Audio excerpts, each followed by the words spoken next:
Hello നമസ്കാരം. മഴത്തോരു മുമ്പയുടെ ഒരു super എപ്പിസോഡിൻ്റെ story ആയിട്ടോ പറയാൻ പോകുന്നത്. അങ്ങനെ വൈജയന്തിക്ക് എന്തൊക്കെയോ സംശയങ്ങളൊക്കെ തോന്നി തുടങ്ങുന്നുണ്ട്. എന്താണ് സംഭവം, എന്തൊക്കെയോ ഇവിടെ ഇങ്ങനെ നടക്കുന്നു എന്നൊക്കെ വൈജയന്തി മനസ്സിലാക്കുകയാണ്. കാരണം തൻ്റെ അലീനെ ഇവിടെ നിന്ന് പറഞ്ഞയക്കുന്നില്ല. തൻ്റെ പാസ്റ്റിനെ കുറിച്ച് പലരും സംസാരിക്കുന്നു, പലപ്പോഴായിട്ട് സംസാരിക്കുന്നു. അപ്പോൾ ഇതിൻ്റെയൊക്കെ സത്യാവസ്ഥ അറിയണം, എങ്ങനെയെങ്കിലുമൊക്കെ ഇതിൻ്റെ സത്യാവസ്ഥ അറിയണം എന്നുള്ള ഉദ്ദേശത്തോട് കൂടിയിട്ട് വൈജയന്തി അവസാനം ഗംഗാധരനെ വിളിക്കാൻ തന്നെ തീരുമാനിക്കാട്ടോ. ഗംഗേട്ടനെ വിളിച്ചാൽ മാത്രമേ തനിക്ക് ഇതിനുള്ളൊരു മറുപടി കിട്ടുകയുള്ളൂ എന്നാണ് മനസ്സിലാക്കുന്നത്. അങ്ങനെ മനസ്സിനെ സ്വയം സമാധാനപ്പെടുത്താൻ തനിക്കാവുന്നില്ല എന്ന് വൈജയന്തി മനസ്സിലാക്കുന്നുണ്ട്. ഇനി ഗംഗേട്ടൻ്റെ വാക്കുകളിൽ നിന്ന് തനിക്കത് കിട്ടുകയാണെങ്കിൽ അങ്ങനെ ആവട്ടെ എന്ന് കരുതി ഗംഗേട്ടനെ വിളിക്കാനായിട്ട് ഫോൺ എടുത്ത് വിളിക്കണം. കോൾ ചെയ്ത് ഗംഗേട്ടൻ അവിടെ എടുക്കുന്ന സമയത്ത് വൈജയ്ക്ക് എന്ത് ചോദിച്ച് തുടങ്ങണമെന്ന് വല്ലാത്തൊരു ഡൗട്ട് ഉണ്ട്. എന്നാലും വൈജ ചോദിക്കുകയാണ്, ഏട്ടൻ കിടന്നായിരുന്നോ, ഏട്ടൻ എന്താ ചെയ്യുന്നേ, ഏടത്തിയൊക്കെ എന്തേ, പിള്ളേർ വിളിക്കാറില്ലേ എന്നുള്ള സുഖവിവരങ്ങളൊക്കെ അന്വേഷിക്കുന്നുണ്ട്. അപ്പോൾ ഗംഗേട്ടന് വൈജയുടെ സംസാരത്തിൽ അത്ര എന്തോ പന്തികേട് തോന്നുക കേട്ടോ. ഇതത്ര നല്ല കോളല്ലല്ലോ, ഈ സമയത്ത് വെറുതെ ഒന്നും വൈജി വിളിക്കത്തില്ലല്ലോ എന്നൊക്കെ ചിന്തിക്കുന്നുണ്ട്. അപ്പോൾ വൈജി ചോദിക്കുന്നതിനൊക്കെ ഗംഗേട്ടൻ മറുപടി പറയുന്നുണ്ട് കേട്ടോ. അതിനുശേഷം ചോദിക്കുകയാണ്, അല്ല പതിവില്ലാതെ എന്താ നീ ഇങ്ങനെ ഒരു കോൾ ചെയ്യാൻ കാരണം, എന്താണെങ്കിലും തുറന്ന് പറയുമോ, വീണ്ടും എന്തെങ്കിലുമൊക്കെ പ്രശ്നങ്ങളുണ്ടായോ എന്നിങ്ങനെ ചോദിക്കുകയാണ്. എൻ്റെ വൈജി നീയായിട്ട് ഇനിയൊരു പ്രശ്നത്തിനും നിൽക്കല്ലേ, കുറച്ച് ദിവസത്തിനുള്ളിൽ തന്നെ അലീനെ അവിടെ നിന്ന് മാറ്റാമെന്ന് ഞാൻ പറഞ്ഞതല്ലേ എന്നൊക്കെ ഇങ്ങനെ ചോദിക്കുകയാണ്. അപ്പോൾ വൈജയ്ക്ക് അതിനുള്ളതൊന്നുമല്ലല്ലോ അറിയേണ്ടത്, വൈജ അറിയേണ്ട കാര്യങ്ങൾ വേറെയാണ്. വൈജ ഗംഗേട്ടനോട് ചോദിക്കുന്നുണ്ട്, ഗംഗേട്ടാ ഞാനൊരു കാര്യം ചോദിച്ചാൽ ഗംഗേട്ടൻ എന്നോട് സത്യം മാത്രമേ പറയാൻ പാടുള്ളൂ എന്ന് പറയട്ടോ, അങ്ങനെ ഒരു വാക്ക് എനിക്ക് തരണം എന്ന് പറയുന്നുണ്ട്. ആ സമയത്ത് ഗംഗേട്ടൻ ചോദിക്കുന്നുണ്ട്, അതെന്താ ഇങ്ങനെയൊക്കെ ഒരു ഇൻട്രൊഡക്ഷൻ, അതിൻ്റെയൊക്കെ ആവശ്യമുണ്ടോ, നിനക്ക് എന്തെങ്കിലും ചോദിക്കാനുണ്ടെങ്കിൽ ചോദിക്കുകയും പറയുകയും ചെയ്യാമല്ലോ, എൻ്റെ അടുത്തല്ലേ, നീ എന്താണെങ്കിലും ചോദിച്ചോളൂ എന്ന് പറയണം. വൈജ വീണ്ടും ഒന്നും മിണ്ടാതെ ഇങ്ങനെ ഇരിക്കുകയാണ്. വൈജയ്ക്ക് എന്ത് ചോദിക്കണമെന്ന് ഇപ്പോഴും ഒരു ഐഡിയ കിട്ടുന്നില്ല കേട്ടോ. ഹലോ വൈജയ്, എന്താണ് നിൻ്റെ പ്രശ്നം, നീ എന്താണ് ഇങ്ങനെ മിണ്ടാതെ ഇരിക്കുന്നത്, നീയും ബാലചന്ദ്രനും തമ്മിൽ എന്തെങ്കിലുമൊക്കെ പ്രശ്നം പിന്നെ ഉണ്ടായോ എന്നൊക്കെ ഇങ്ങനെ ചോദിക്കുമ്പോൾ വൈജയ് പറയുന്നുണ്ട്, ഗംഗേട്ട അതൊന്നുമല്ല, ഇവിടെ ഇന്ന് നമുക്ക് എല്ലാവർക്കും പരിചയമുള്ള എന്നാൽ നമ്മളെല്ലാവരും മറന്നുപോയ ഒരു മുഖം, അത് ഞാൻ ഇന്ന് ഇവിടെ എൻ്റെ വീട്ടിൽ കണ്ടു എന്ന് പറയാട്ടോ. അതായത് ബാലചന്ദ്രൻ സ്റ്റാൻലിനെ വിളിച്ചു വരുത്തിയിട്ട് അലീനയുടെ കാര്യങ്ങളൊക്കെ സംസാരിച്ചിട്ടുണ്ട്. അപ്പോൾ ഈ മുഖം എവിടെയോ കണ്ട് പരിചയമുള്ള നല്ല മുഖമാണല്ലോ എന്ന് നോക്കി വൈജ ചിന്തിക്കുന്ന ഒരു ഭാഗമൊക്കെ ഉണ്ട് കേട്ടോ. അതായത് വൈജ ഡിസ്ചാർജായി വീട്ടിലേക്കൊക്കെ വരുന്ന ഒരു സമയത്ത്. അപ്പോൾ ആ സമയം മുതൽ എനിക്ക് വല്ലാത്ത ടെൻഷനാണ്, എനിക്ക് വേറെ ആരോടും ചോദിക്കാനും പറ്റുന്നില്ല, എനിക്ക് ഗംഗേട്ടൻ തന്നെ അതിനൊരു മറുപടി തന്നേ പറ്റൂ എന്ന് പറയണം. അപ്പോൾ ഗംഗേട്ടനാണെങ്കിൽ വൈജ പറയുന്നതൊന്നും മനസ്സിലാകുന്നില്ല, അവിടെയും ഇവിടെയും തൊടാതെ വാലും തുമ്പൊന്നും ഇല്ലാതെ ഇങ്ങനെ എന്തൊക്കെയോ സംസാരിച്ചുകൊണ്ടിരിക്കുകയാണ് വൈജ. അങ്ങനെ ഗംഗേട്ടൻ ചോദിക്കുന്നുണ്ട്, നീ എന്താണ് പറയുന്നതെന്ന് ആദ്യം നിനക്ക് തന്നെ ഒരു ഐഡിയ ഉണ്ടാക്കുക, ഒരു ക്ലാരിറ്റി വരുത്ത്, അല്ലാതെ ഞാൻ എങ്ങനെയാണ് നീ പറയുന്ന കാര്യത്തിന് മറുപടി തരിക എന്നൊക്കെ ചോദിക്കുമ്പോൾ വൈജ പറയണ, ഗംഗേട്ടാ ഇവിടെ നിന്ന് അലീന പോയി, ആ വിവരം ഗംഗേട്ടൻ അറിഞ്ഞായിരുന്നു എന്ന് ചോദിക്കുകയാണ്. എന്ത്, അലീന പോയോ, എങ്ങോട്ട് പോയി, അവൾ അങ്ങനെ പോവില്ലല്ലോ, നീ എന്തെങ്കിലും പ്രശ്നം ഉണ്ടാക്കിയോ പിന്നെയും എന്ന് ചോദിക്കുമ്പോൾ എൻ്റെ ഗംഗേട്ട ഞാനായിട്ട് ആരോടും ഒരു പ്രശ്നം ഉണ്ടാക്കിയിട്ടില്ല, പിന്നെ അവൾ എവിടേക്ക് പോയി എന്നാ നീ പറയുന്നത്, അവളാണെങ്കിൽ ഇന്നലെ ഇവിടെ വന്ന് ആരോ കൂട്ടിക്കൊണ്ടുപോയി, അവളുടെ അച്ഛനും അമ്മയും ആണെന്നൊക്കെയാണ് കൃഷ്ണമോൾ ഇവിടെ പറയുന്നത്, എനിക്ക് അതൊന്നും അത്ര ക്ലാരിറ്റി വരുന്നില്ല, എന്തൊക്കെയോ കള്ളങ്ങൾ മറച്ചു വെച്ച് എന്നോട് സംസാരിക്കുന്നത് പോലെയാണ് തോന്നുന്നത്. ആര്, ബാലചന്ദ്രനോ? അല്ല ഗംഗേട്ട, ബാലചന്ദ്രൻ എന്നോടും ഒന്നും പറയാറോ മിണ്ടാറോ ഒന്നുമില്ലല്ലോ, എന്നോട് പറഞ്ഞത് കൃഷ്ണമോളാണ്, അവളും എന്തോ ഉള്ളിൽ വെച്ചിട്ട് സംസാരിക്കുന്നത് പോലെയാണ് എനിക്ക് തോന്നിയത്. അതൊക്കെ നിന്റെ തോന്നലാണ് വൈജി, ആദ്യം തന്നെ നീ നിന്റെ മനസ്സിനൊന്ന് വൃത്തിയാക്കി വെക്ക്, എങ്കിൽ മാത്രമല്ലേ മറ്റുള്ളവർ നിന്നോട് സംസാരിക്കുന്നതൊക്കെ നല്ല രീതിയിലാണെന്ന് ഉൾക്കൊള്ളാൻ നിനക്ക് പറ്റൂ. ഇത് ആദ്യം തന്നെ നീ നിന്നെ തന്നെ എന്തോ കുറ്റപ്പെടുത്തിക്കൊണ്ടിരിക്കുകയാണ്, അപ്പോൾ പിന്നെ നിന്റെ ചുറ്റിലുള്ളവർ നിനക്ക് അങ്ങനെ തന്നെയല്ലേ കാണാൻ കഴിയൂ. എൻ്റെ പൊന്നു ഗംഗേട്ട, ഇവിടെ അതൊന്നുമല്ല പ്രശ്നം, അലീന പോയത് എങ്ങോട്ടാണെന്ന് ഒന്ന് അന്വേഷിക്കാൻ പറ്റുമോ, ഗംഗേട്ടൻ അതിനെക്കുറിച്ച് എന്തെങ്കിലും അറിയാമോ എന്നൊക്കെ ചോദിക്കുകയാണ്. എന്നോട് മനു പറഞ്ഞത് അത് ഗംഗേട്ടൻ അറിയാം എന്നാണ്, വല്യച്ഛനെ വിളിച്ചു ചോദിച്ച കാര്യങ്ങളെല്ലാം അറിയാമെന്നാണല്ലോ മനു പറഞ്ഞത്, നിങ്ങളെല്ലാവരും കൂടി എന്നെ ഇട്ട് പൊട്ടൻ കളിപ്പിക്കുകയാണോ? എടി, നിന്നെ എന്തിനാണ് ഞങ്ങൾ പൊട്ടൻ കളിപ്പിക്കുന്നത്, നിനക്കല്ലേ അലീന അവിടെ നിന്ന് പോകണമെന്ന് ഏറ്റവും വലിയ വാശി, ഇപ്പോൾ അലീന പോയി, പിന്നെ എന്താണ് പ്രശ്നം, ഇപ്പോൾ അവൾ പോയില്ലേ, അങ്ങനെ അവിടെ വിചാരിച്ചാൽ പോരെ, അങ്ങനെ വിചാരിച്ചാൽ പോരെ എന്ന് ചോദിച്ചാൽ അതിനി പറ്റാത്തത് കൊണ്ടല്ലേ ഞാൻ ഈ വിളിക്കുന്നതും ചോദിക്കുന്നതും. അല്ല വൈജയ്, അതിനിടയ്ക്ക് നീ പറയുന്നത് കേട്ടല്ലോ, നമ്മൾ മറന്നുപോയ മുഖമാണെന്നോ, നമ്മൾ ഓർക്കാൻ ഇഷ്ടപ്പെടാത്തൊരു മുഖത്തെ കണ്ടെന്നോ, എന്തൊക്കെയാണ് നീ പറഞ്ഞുകൊണ്ടിരുന്നത്. എൻ്റെ ഏട്ടാ, ഞാൻ ഇപ്പോൾ എങ്ങനെ പറയുക, ഏട്ടന് സ്റ്റാൻലിയെ ഓർമ്മയില്ലേ, ആരെ ഓർമ്മയില്ലേന്ന്? എൻ്റെ ഗംഗേട്ട വെറുതെ എന്നെ ഇട്ട് വട്ടാക്കല്ലേ. സ്റ്റാൻലിയെ ഓർമ്മയില്ലേന്ന്? ഗംഗേട്ടൻ്റെ പഴയ അതിന് ശേഷം വൈജയന്തിക്ക് നാവിലൊന്നും പറയാൻ കിട്ടുന്നില്ല കേട്ടോ. വൈജയന്തി ഒന്നും മിണ്ടാതെ നിൽക്കുകയാണ്. ഗംഗേട്ടനാകെ ഞെട്ടിത്തരിച്ച് അങ്ങനെ ഇരിക്കുക കേട്ടോ. ഗംഗാധരൻ, ഞാൻ പേര് കേട്ടപ്പോഴേ ഗംഗാധരൻ്റെ റൂട്ട് ഏകദേശം മനസ്സിലായിട്ടുണ്ട്. എങ്കിലും മനസ്സിലാവാത്ത പോലെ വൈജയോട് ചോദിക്കുകയാണ്, വൈജയ് നീ എന്തൊക്കെയായി പറയുന്നത്? സ്റ്റാൻലി വന്നെന്നോ? സ്റ്റാൻലി എന്താണെന്ന് എനിക്കൊന്നും മനസ്സിലാവുന്നില്ല. സ്റ്റാൻലി എങ്ങനെ വന്നു? ഗംഗാട്ട അത് തന്നെ, സ്റ്റാൻലിയും അയാളുടെ വൈഫുമാണ് ഇത്ര ഇവിടെ വന്നത്. അങ്ങനെയൊക്കെയാണ് അവർ പറയുന്നത്. സ്റ്റാൻലിയെ കണ്ട ഷോക്കിൽ എനിക്ക് ഒരക്ഷരം പോലും പുറത്തേക്ക് വന്നിട്ടില്ല. പിന്നെ ഞാൻ ഇവിടെ ഇത്രയും സമയം കഴിച്ചു കൂട്ടിയത് എങ്ങനെയാണെന്ന് എനിക്ക് മാത്രമേ അറിയുകയുള്ളൂ. അതിനിടയിൽ ഞാൻ ആരെക്കുറിച്ചും ചിന്തിച്ചിട്ട് പോലുമില്ല. എൻ്റെ ഗംഗേട്ട എനിക്ക് ഒന്നും മനസ്സിലാകുന്നില്ല. അയാൾ എങ്ങനെയാണ് ഇവിടെ എത്തിയത്? വൈജയ്ക്ക് മുൻപിൽ ഉത്തരം പറയാൻ പറ്റാതെ ഇങ്ങനെ പതറി നിൽക്കുകയാണ് ഗംഗാധരൻ. എന്നിട്ട് ഗംഗാധരൻ പറയുന്നുണ്ട്, എടീ നിന്റെ വീട്ടിൽ നടന്ന കാര്യം നീ വിളിച്ചു പറയുമ്പോഴാണ് ഞാൻ അറിയുന്നത്.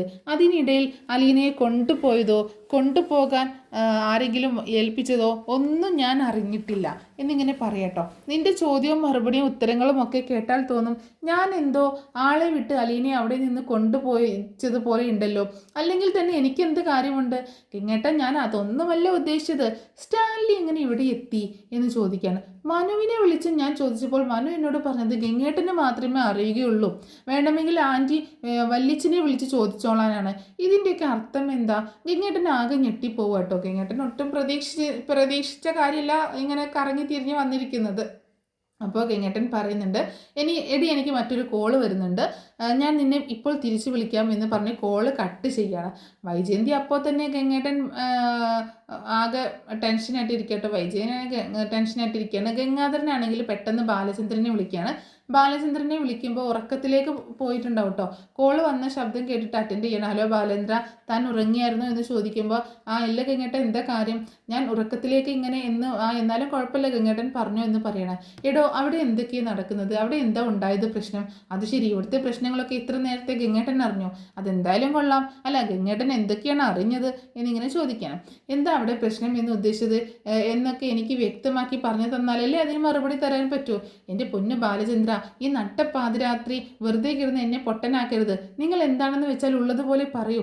അതൊക്കെ പറയാം. ഗംഗേട്ടൻ ഇപ്പോൾ ഇതൊക്കെ എങ്ങനെ അറിഞ്ഞു എന്നും കൂടി ഒന്ന് പറഞ്ഞേ. അത് പിന്നെ വൈജയാണ് എന്നെ വിളിച്ചത്. ഇന്ന് അലീനയെ കൊണ്ടുപോകാൻ ആരാ വന്നത്? അത്രയൊക്കെ അറിഞ്ഞല്ലേ ആരാ വന്നതെന്ന് അവൾ പറഞ്ഞില്ലേ? സ്റ്റാൻലി വന്ന് അലീനയെ കൊണ്ടുപോയി. അവളെ കൊണ്ടുപോകേണ്ടത് അയാൾ തന്നെയാണല്ലോ. അപ്പോൾ അയാൾ അവളെ കൊണ്ടുപോയി. അല്ല ബാലചന്ദ്ര, ഇതൊക്കെ എങ്ങനെ സംഭവിച്ചു എന്നാണ് ഞാൻ ചോദിച്ചുകൊണ്ടിരിക്കുന്നത്. താൻ എങ്ങനെയാണ് സ്റ്റാൻലിയുടെ അടുത്തേക്ക് എത്തിപ്പെട്ടത്? തന്നോട് ഞാൻ സ്റ്റാൻലിയെക്കുറിച്ച് പറഞ്ഞിരുന്നു എന്നുള്ള സത്യമാണ്. ഒരു ഫോട്ടോയും തന്നത് സത്യമാണ്. പക്ഷേ താൻ ഇത്ര ചുരുങ്ങിയ സമയം കൊണ്ട് താൻ എങ്ങനെ അയാളെ കണ്ടെത്തി? എൻ്റെ ഗംഗേട്ട, നിങ്ങൾ ഏത് നൂറ്റാണ്ടിലാണ് ജീവിക്കുന്നത്? ഇന്നത്തെ കാലത്ത് ഒരാളെ കണ്ടെത്തുക എന്ന് പറഞ്ഞാൽ അതിലൊരു വിരൽ ഞൊടിക്കുന്ന പോലെയുള്ളൂ. അത് ഗംഗേട്ടന് ഇത്ര നാളായിട്ട് മനസ്സിലായിട്ടില്ലേ? ബാലചന്ദ്ര, നീ ഉള്ളതുപോലെ പറയൂ. എന്താ സംഭവിച്ചതൊക്കെ ഞാൻ പറഞ്ഞു തരാം. ആദ്യം അവൾ എന്താ പറഞ്ഞതെന്നാണ് എനിക്ക് അറിയേണ്ടത്. അവൾ പ്രത്യേകിച്ചൊന്നും പറഞ്ഞില്ല. അലീന ഇവിടെ നിന്നും പോയെന്നും അവളെ വന്ന് അവളുടെ അച്ഛനും അമ്മയുമാണ് കൊണ്ടുപോയതെന്നുമാണ് പറഞ്ഞത്. എന്താണ് അതിൻ്റെ സത്യാവസ്ഥ എന്ന് മാത്രമാണ് അവൾക്ക് അറിയേണ്ടത്. അവൾക്ക് എന്തൊക്കെയോ സംശയങ്ങളുണ്ട് ബാലചന്ദ്ര. എല്ലാവരും കൂടി അറിഞ്ഞിട്ടുണ്ട്. എന്നിട്ട് അവളെ പൊട്ടൻ കളിപ്പിച്ചതാണോ എന്നൊക്കെ അവൾ എന്നോട് ചോദിച്ചുകൊണ്ടിരിക്കുന്നത്. എനിക്ക് അതിനൊന്നും ഒരു മറുപടിയില്ല. ഇതിപ്പോൾ ഓഫീസിൽ നിന്ന് അർജൻറ്റായിട്ട് ഒരു കോൾ വന്നു എന്ന് പറഞ്ഞ് ഞാൻ കട്ട് ചെയ്തതാണ് തന്നെ വിളിക്കാൻ വേണ്ടിയിട്ട്. നിങ്ങൾ എന്തൊക്കെയാണ് അവിടെ കാട്ടിക്കൂട്ടുന്നത്? ശിവേട്ട, ഗംഗേട്ട, എനിക്ക് ഇതൊക്കെ കാണിച്ചാലേ എൻ്റെ ജീവിതം മുന്നോട്ട് കൊണ്ടുപോകാൻ പറ്റുള്ളൂ. പിന്നെ വൈജയന്തി, അവളുടെ കാര്യം എനിക്കറിയാം. നിങ്ങൾ പേടിക്കുകയൊന്നും വേണ്ട. അവൾ ആത്മഹത്യയൊന്നും ചെയ്യാൻ പോകുകയൊന്നുമില്ല. ബാലചന്ദ്ര, ഞാൻ സമ്മതിച്ചു തരുന്നു. ഞങ്ങൾ എല്ലാവരും നിന്നോട് തെറ്റ് ചെയ്തു, ഇല്ലെന്ന് ഞങ്ങൾ പറയുന്നില്ല. പക്ഷേ ഇതൊക്കെ ഇത്തിരി കൂടുതലല്ലേ? അല്ലെങ്കിൽ തനിക്ക് എല്ലാം പറഞ്ഞ് വൈജയെ അടിയെങ്കിലും അടിക്കാമായിരുന്നു. അത് അങ്ങനെയാവാം. അതല്ല, തനിക്ക് അവളുടെ കൂടെ നിൽക്കാൻ താല്പര്യമില്ലെങ്കിൽ അങ്ങനെ അവളെ അവിടെ നിന്ന് ഇറക്കി വിട്ടൂടെ? ഇതിപ്പോൾ അങ്ങോട്ടുമില്ല ഇങ്ങോട്ടുമില്ലാതെ താൻ എന്തൊക്കെയാണ് കാട്ടിക്കൂട്ടുന്നത്? ഇപ്പോൾ എടുത്തു ചാടി സ്റ്റാൻലി ഇവിടെ എത്തിക്കുകയും സ്റ്റാൻലി വന്ന് അലീനയെ കൊണ്ടുപോവുകയും ചെയ്തു. അതൊക്കെ ശരി തന്നെ. ഇനിയിപ്പോൾ അവിടുത്തെ ഫാമിലിയിൽ, അയാളുടെ ഫാമിലി എന്തൊക്കെയാണ് സംഭവിക്കാൻ പോകുന്നത് താൻ ഒരു നിമിഷമെങ്കിലും ചിന്തിച്ചു നോക്കിയോ? അത് ശരിയാണ് ഗംഗേട്ടൻ പറഞ്ഞത്. ഞാൻ ഇവിടെ നിന്ന് സ്റ്റാൻലിയെ കാണാൻ പോകുന്നത് വരെ എങ്ങനെയാണ് ചിന്തയൊന്നും എനിക്കുണ്ടായിരുന്നില്ല. എനിക്ക് ഞാൻ ഉദ്ദേശിച്ച കാര്യം നടത്തിയിട്ടേ തിരിച്ചു വരികയുള്ളൂ എന്ന ചിന്ത മാത്രമേ ഉണ്ടായിരുന്നുള്ളൂ. അവിടെ ചെന്ന് കാര്യങ്ങളൊക്കെ അവതരിപ്പിച്ച് അവരോടും കൂടി സംസാരിച്ചപ്പോഴല്ലേ എനിക്ക് മനസ്സിലായത് നമ്മൾ ഉദ്ദേശിക്കുന്നത് പോലെയൊന്നുമല്ല കാര്യങ്ങളെന്നും. ഞാൻ മാത്രമാണ് ഒന്നും അറിയാത്ത വിഡ്ഢിയെ പോലെ ആയതെന്നും. അവിടെ സ്റ്റാൻലി അദ്ദേഹത്തിൻ്റെ ഭാര്യയോട് എല്ലാം പറഞ്ഞ് മനസ്സിലാക്കിയതിന് ശേഷം തന്നെയാണ് വിവാഹം കഴിച്ചത്. പിന്നെ സ്റ്റാൻലിക്ക് അറിയില്ലല്ലോ അയാളുടെ കുഞ്ഞ് ജീവിച്ചിരിക്കുന്നോ എന്നൊന്നും. അതപ്പോൾ അയാളെ കുറ്റം പറയാനും പറ്റില്ല. ഓ, അപ്പോൾ പറഞ്ഞും പിടിച്ചും ആ ഭാഗം താൻ അങ്ങോട്ട് ഭംഗിയാക്കി തീർപ്പാക്കി വെച്ചു. ഇനി ഇവിടുത്തെ കാര്യം എങ്ങനെയാണ് താൻ ഉദ്ദേശിക്കുന്നത്? ഇപ്പോൾ സ്റ്റാൻലി വന്ന് അവളെ കൊണ്ടുപോയതോടു കൂടിയിട്ട് വൈജയ്ക്ക് ഏകദേശം കാര്യങ്ങൾ മനസ്സിലായ പോലെയാണല്ലോ. അപ്പോൾ പിന്നെ ഇവിടെയും കൂടി ഒരു തീർപ്പ് അങ്ങോട്ട് ഉണ്ടാക്കിക്കൂടെ? നല്ലതിനാണെങ്കിൽ നല്ലതിന് അവസാനിക്കുകയാണെങ്കിൽ അവസാനിക്കട്ടെ എന്ന് കരുതിക്കൊണ്ട് തന്നെ അവളുടെ നാവിൽ നിന്നും ഞാൻ ഈ സത്യങ്ങളൊന്നും അറിഞ്ഞിട്ടില്ലല്ലോ ഗംഗേട്ട. ഉണ്ടോ? ഇതൊക്കെ ഞാൻ കണ്ടെത്തിയ സത്യങ്ങളല്ലേ?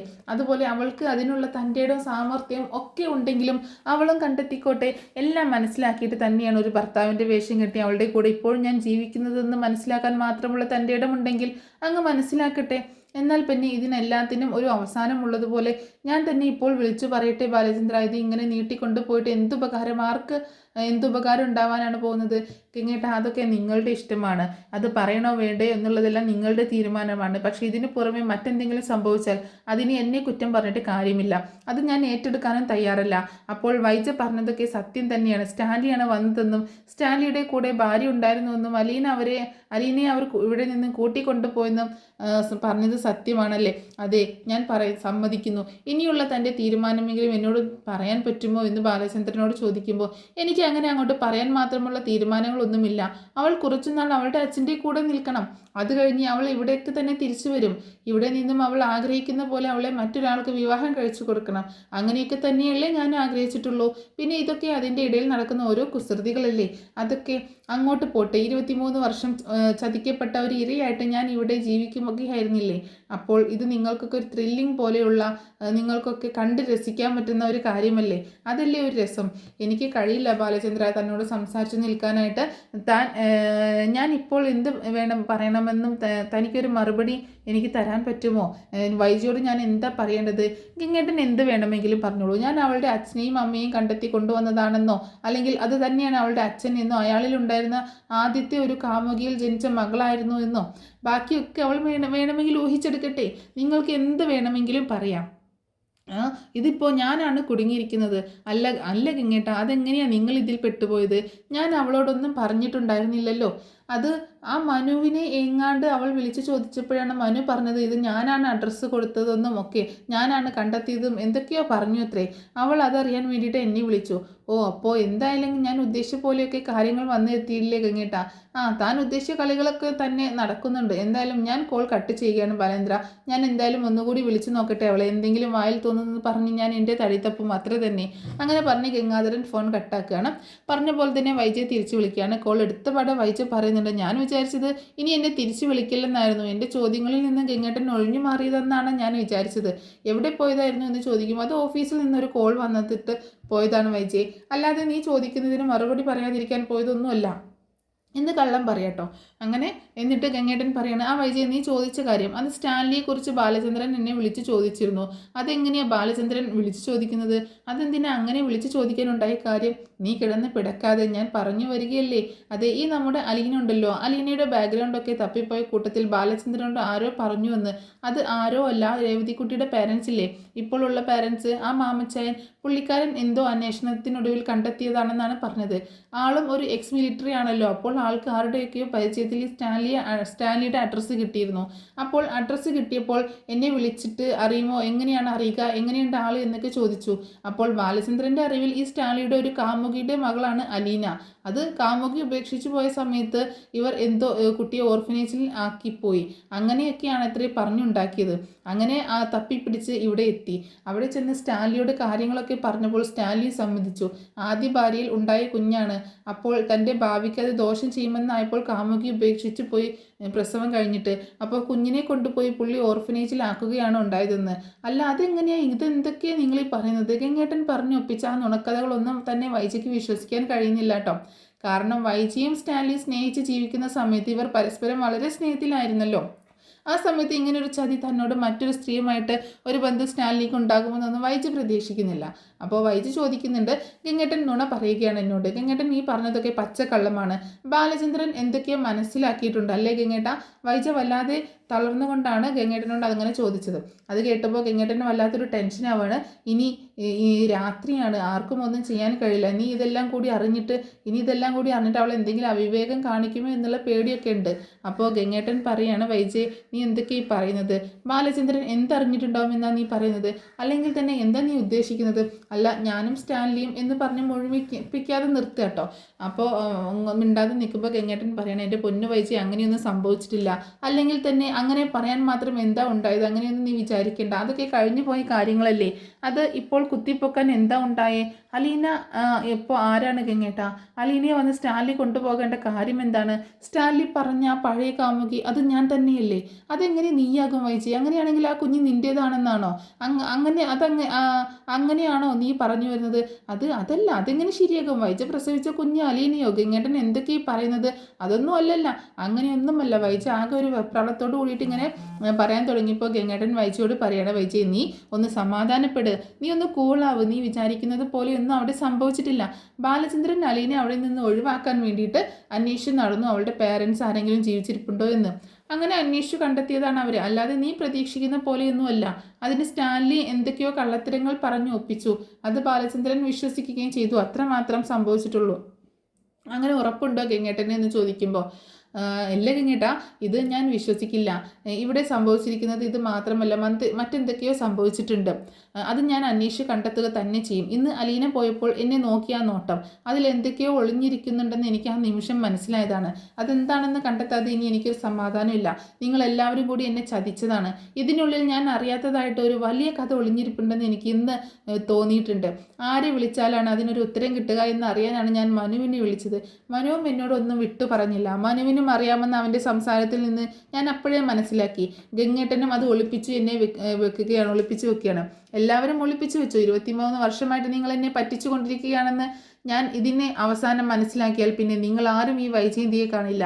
ഈ ഭൂമിയിൽ വൈജയന്തി പിന്നെ ഉണ്ടാവില്ല. ഗംഗേട്ടൻ അത് മനസ്സിലാക്കിക്കോ എന്ന് പറഞ്ഞ് വൈജ കോള് കട്ടാക്കണം. കോള് കട്ടാക്കിയതിന് ശേഷം വൈജയ്ക്ക് വല്ലാത്ത ടെൻഷൻ, ഗംഗേട്ടന് വല്ലാത്ത ടെൻഷനാവാണ്. ഗംഗേട്ടൻ ഇങ്ങനെ മാലതിയുടെ അടുത്ത് കാര്യങ്ങളൊക്കെ പറയാണ്. എങ്ങനെയെങ്കിലും നെടുമ്പുരക്കൽ വീട്ടിൽ ഇന്നിങ്ങനെ നെടുമ്പുരക്കൽ വീട്ടിലൊരു സംഭവം ഉണ്ടായെന്നും അലീനയെ വന്ന് സ്റ്റാൻലി കൊണ്ടുപോയി എന്നൊക്കെ അറിഞ്ഞിട്ട് കുറച്ച് ദിവസം കഴിഞ്ഞിട്ട് തിരിച്ചു കൊണ്ടുവരാം എന്നുള്ള കണ്ടീഷനാണ് ബാലചന്ദ്രൻ അവളെ പറഞ്ഞു വെച്ചിരിക്കുന്നത് എന്നുള്ള കാര്യങ്ങളൊക്കെ പറയണം. വൈജിയാണെങ്കിൽ സമനില തെറ്റിയ പോലെയാണ് അവിടെ നിൽക്കുന്നത്, അവൾ സംസാരിക്കുന്നത് എന്നൊക്കെ ഇങ്ങനെ കാര്യങ്ങൾ പറയുമ്പോൾ എനിക്കറിയില്ല അവൾ എന്താണ് ചിന്തിക്കുന്നതെന്ന്. അവൾ എന്തെങ്കിലുമൊക്കെ അന്വേഷിച്ച് കണ്ടെത്തും, അവൾ ആത്മഹത്യ ചെയ്യും എന്നൊക്കെ പറഞ്ഞ് കോൾ കട്ട് ചെയ്തിരിക്കുകയാണെന്നൊക്കെ പറയുമ്പോൾ മാലതി പറയുന്നുണ്ട്, അങ്ങനെയൊന്നും ഉണ്ടാവില്ല, സമാധാനപ്പെടുക കേട്ടാ. അവളെ അന്വേഷിച്ച് കണ്ടെത്തിയിട്ട് വേണ്ടേ, അവൾ ഏത് വഴിക്ക് അന്വേഷിച്ച് കണ്ടെത്തുമെന്നാണ് ഗംഗേട്ടൻ പറയുന്നത്. അവൾക്ക് ആരോടാണ് ചോദിക്കാൻ കഴിയുക? ബാലചന്ദ്രൻ്റെ മുന്നിൽ ചെന്ന് അവൾക്ക് ചോദിക്കാൻ പറ്റുമോ? ഈ സ്റ്റാൻലി ഇപ്പോൾ ഇവിടെ വന്നു അലീനയെ പറഞ്ഞു വിടാൻ മാത്രമെന്ന് പക്ഷേ ഒരു കാര്യമുണ്ട്, അവൾ എന്തൊക്കെയോ മനസ്സിലാക്കിയിട്ടുണ്ട്. ഒരു അമ്മ മകളെ അല്ലെങ്കിൽ മകനെ എപ്പോഴെങ്കിലും തിരിച്ചറിയുമെന്ന് പറയുന്നതിൽ എന്തോ ഒരു സത്യമുണ്ട്. അവൾ എന്നോടത് പറഞ്ഞു. അലീന പോയപ്പോൾ അവളെ നോക്കി ആ നോട്ടത്തിൽ എന്തൊക്കെയോ സംശയങ്ങൾ അവളുടെ മനസ്സിൽ തുടങ്ങിയിട്ടുണ്ട്. ഇതിനൊക്കെ ഞാൻ എന്താ പറയേണ്ടത്? എനിക്ക് ആലോചിക്കുമ്പോൾ തന്നെ തലയ്ക്ക് ഭ്രാന്താവുകയാണ്. ഓരോ ദിവസവും ഓരോ പ്രശ്നങ്ങളാണ് ഉണ്ടായിക്കൊണ്ടിരിക്കുന്നത്. ഒരെണ്ണം തീരുമ്പോൾ അടുത്തൊരെണ്ണം. ഇനിയിപ്പോൾ വൈജ ഇതെല്ലാം അറിഞ്ഞാൽ അവൾ എങ്ങനെ പ്രതികരിക്കുമെന്ന് എനിക്ക് ആലോചിച്ചിട്ട് ഒരു സമാധാനവുമില്ല. അപ്പോൾ ഗംഗേട്ടൻ്റെ വൈഫ് മാലതി പറയുന്നുണ്ട്, ഇന്നെന്തായാലും സമാധാനമായിട്ട് കിടക്ക്, നമുക്ക് നാളെ തന്നെ നാട്ടിലേക്ക് പോയിട്ട് വൈജയെ നേരിട്ട് കണ്ട് സംസാരിക്കാം. അതെല്ലാം പറയേണ്ട സിറ്റുവേഷൻ ആണെങ്കിൽ നമുക്കത് പറഞ്ഞേക്കാം. അല്ലാതെ എത്ര കാലമാണ് ഇങ്ങനെ മൂടി വെക്കാൻ പറ്റുന്നത്? ഏതെങ്കിലും കാലത്ത് ഇതേപോലെ തന്നെ അവൾ അറിയില്ലേ? അപ്പോൾ നിങ്ങൾ പറഞ്ഞതിൽ നിന്ന് എനിക്ക് മനസ്സിലായ ഒരു കാര്യം, ബാലചന്ദ്രനും അത് ആഗ്രഹിക്കുന്നുണ്ട്, വൈജയന്തി ഇതെല്ലാം അറിയട്ടെ എന്ന്. അപ്പോൾ പിന്നെ അറിയട്ടെ, എന്നിട്ട് അവസാനിക്കുന്നതാണെങ്കിൽ അങ്ങോട്ട് അവസാനിച്ച് പോട്ടെ, തുടരുന്നതാണെങ്കിൽ അങ്ങനെ തുടർന്ന് പോട്ടെ, പിന്നീട് വരുന്ന കാര്യങ്ങളൊക്കെ നമുക്ക് അവിടെ വെച്ച് കാണാം. ഇപ്പോൾ എന്താണെങ്കിലും സമാധാനമായിട്ട് കിടക്കാൻ നോക്കി എന്ന് പറഞ്ഞ് മാലതി ഗംഗാധരനോട് കിടക്കാൻ പറയണം. പിന്നീട് കാണിക്കുന്നത് വൈജിയാണ്. വൈജിയാണെങ്കിൽ വല്ലാത്ത ആലോചന കേട്ടോ. ഏത് വഴിക്ക് അന്വേഷിച്ചാലാണ് തനിക്ക് ഇതിൻ്റെ സത്യം കണ്ടെത്താൻ പറ്റുക? അലീനയും സ്റ്റാലിനും തമ്മിൽ എന്താണ് ബന്ധം? അതിനിടയിൽ താനുണ്ടോ എന്നെല്ലാം ഇങ്ങനെ ആലോചിക്കുകയാണ്. അപ്പോൾ വൈജയന്തി അലീന എന്ന സത്യം തേടി പോകുന്ന അടുത്തൊരു വീഡിയോ ഉണ്ട് കേട്ടോ. അതൊക്കെ ഞാൻ നെക്സ്റ്റ് ഒരു എപ്പിസോഡിൽ പറഞ്ഞ് അപ്ലോഡ് ചെയ്യുന്നതായിരിക്കും. ഈ സ്റ്റോറിയുടെ ബാക്കിയായിട്ട്. അപ്പോൾ എല്ലാവരും സ്റ്റോറി മുഴുവനായിട്ട് കേട്ടിട്ടുണ്ടാവുമെന്ന് കരുതുകയാണ്. അപ്പോൾ ഇതിൻ്റെ തുടർന്ന് ബാക്കി കേൾക്കാനായിട്ട് നമ്മുടെ ചാനൽ ഒന്ന് സബ്സ്ക്രൈബ് ചെയ്ത് വെക്കുക.